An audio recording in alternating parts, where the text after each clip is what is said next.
We do expect to win a third one, but we know that it's with that, in most leagues, you can't really afford to slip up at all. Whittemore is going to be outstanding. They lost a couple of good football players, but they have outstanding coaches, and they have a great tradition. Whittemore's tough, man. I'm telling you, I watched them quite a bit, and coming into this job, I knew that was going to be the cat we had to look at. They're the champions until somebody beats them. As you can see, Whittemore Prescott is the favorite to win the Huron Shores Conference this season. And why not? The Cards have won both titles since the league opened for business in 2010. And here in Whittemore, they say a three-peat is not out of the question. The Cardinals lost running backs Cody Foreman and Anthony Bell from last year's 8-2 squad, but returned several key linemen, along with senior Tyler Yanish and junior QB Jens Gillings. Coaches and players agree there's just something different about this year's team.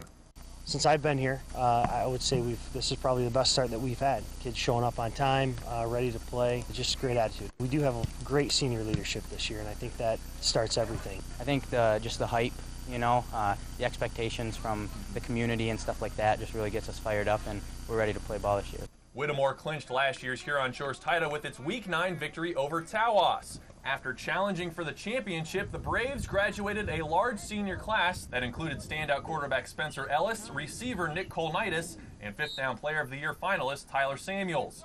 And while the 2012 Braves are much younger, head coach Tim Webb says his new squad still has plenty of talent. At a lot of our positions, we have very little experience, but they're good football players. So we got to coach them up. It's really tough to replace all the ones that we lost, but that's the unique challenge of coaching high school football. Is every year is different, and you need to try to mold your team to its strengths and see if we can compete. Let's head north on 23 to Oscoda, where the Owls haven't put together a winning season in over a decade. But that seems to be the furthest thing from their minds. On the field, the squad plans to showcase a blend of size and speed, and on the sideline, a new face as Dave Lavasser takes over head coaching duties. And the man wearing the headset isn't the only major change coming to Owl Country. The offensive philosophy is getting a makeover as well. We are not going to be much show. If you want, ESPN top 10s, you can go somewhere else, because we're just going to be between the tackles and slam the ball inside and make them respect us. Finally, in Alcona, the Tigers hope to bounce back from a rough ending to the 2011 season.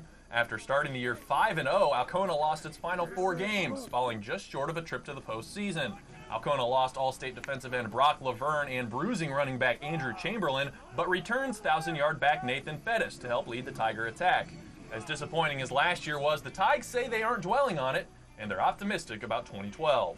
We just learn from it and we keep going. We've been working hard all off-season, and we're ready to go for this season, so I think we're going to be better. You take your lumps and you make progress, and we're making progress. I don't feel like we stagnated at all. I think we're moving in the right direction. We definitely want to be conference champs, and we're definitely a playoff caliber team. The conference is playing all its league games in weeks 4 through 6. Let's take a look at some key matchups on the schedule. Though with only 4 teams, pretty much every conference clash is a big one. Tawas edged Alcona late last season, but the Tigers get a shot at redemption at home in week 4. The next week, they travel to Whittemore for a matchup that could decide the league title. That same week hosts the famous War on the Shore between Oscoda and Tawas. Last season, Whittemore and Tawas met in week 9 to decide the conference champion. This year's rematch comes in week 6 at the home of the Braves. Stay tuned, because after the break, we'll head up north and check in with our local squads of the Ski Valley Conference, which is receiving quite a makeover this season. And there are plenty of fresh faces on the sidelines this year. We'll hear from Northeast Michigan's newest head coaches.